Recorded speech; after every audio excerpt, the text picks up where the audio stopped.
Assalamualaikum warahmatullahi wabarakatuh. Perkenalkan nama saya Wadinda Muliruhatin dari NPM 1992 Universitas Muhammadiyah Buton akan menjelaskan tentang sistem pencernaan sapi, yaitu adik-adik, tahukah kamu kalau sapi mencerna makanan sebanyak 2 kali?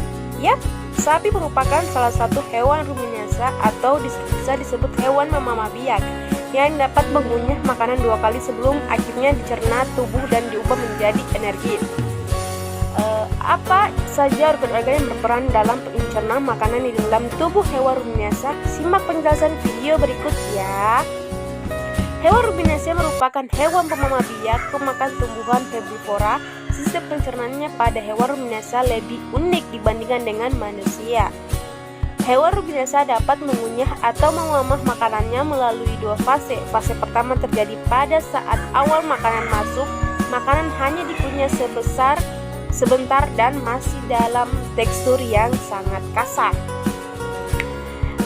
Selanjutnya, makanan akan disimpan dalam remen lambung. Fase kedua yaitu ketika rumen sudah penuh, hewan ruminansa akan mengeluarkan makanan yang dikunyahnya terjadi untuk dikunyah kembali hingga teksturnya lebih halus. Kemudian makanan akan masuk ke dalam lambung lagi.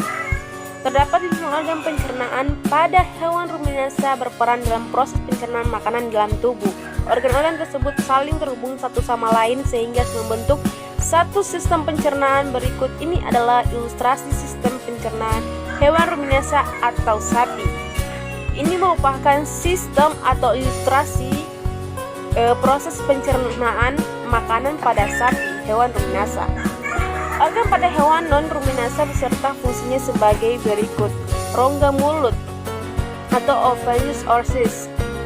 Rongga mulut berfungsi sebagai tempat masuknya makanan dan dimulainya proses pencernaan. Rahang bawah ruminansa dapat bergerak menyamping untuk mengelilingi esophagus atau kerongkongan, yaitu berfungsi sebagai jalur antara rongga mulut dengan lambung. Makanan hanya melewati esophagus tanpa melalui proses apapun. Hal ini karena kerongkongan ruminansa untuk sangat pendek, sekitar 5 tempati mampu melebah untuk menyesuaikan ukuran dan tekstur lambung. Makanan yang telah melewati esophagus kemudian akan menuju ke lambung. Proses pencernaan pada lambung yang pertama untuk menampung makanan sementara sebelum dikeluarkan kembali. Selain itu, lambung berfungsi dalam proses pembusukan makanan dan menghasilkan enzim seluler yang dapat mengurangi selulosa. Ini merupakan lambung pada hewan ruminansa. Usus halus. Yang terjadi pada usus halus yaitu berfungsi menyerap sari-sari makanan yang telah diproses di dalam lambung. Sari-sari makanan yang diserap kemudian diedarkan ke seluruh tubuh dan diubah menjadi energi. Anus. Setelah sari-sari makanan diserap oleh usus halus, sisa proses penyerapan dibawa ke anus selama pasukan. Nah, adik-adik, itulah penjelasan fungsi organ-organ mekanisme sistem pencernaan pada hewan ruminansa. Sistem pencernaan pada hewan non-ruminansa mengambil makanan menggunakan paruh, kemudian ditelan makanan tersebut disimpan di tombolok untuk digunakan dan dicampur dengan getah pencernaan, kemudian digiling dan diempal. Fungsi utama empedal adalah untuk memperkecil ukuran partikel makanan, lalu makanan bergerak melalui letak usus. Bahan makanan bergerak melalui usus halus yang dinding mengeluarkan getah usus.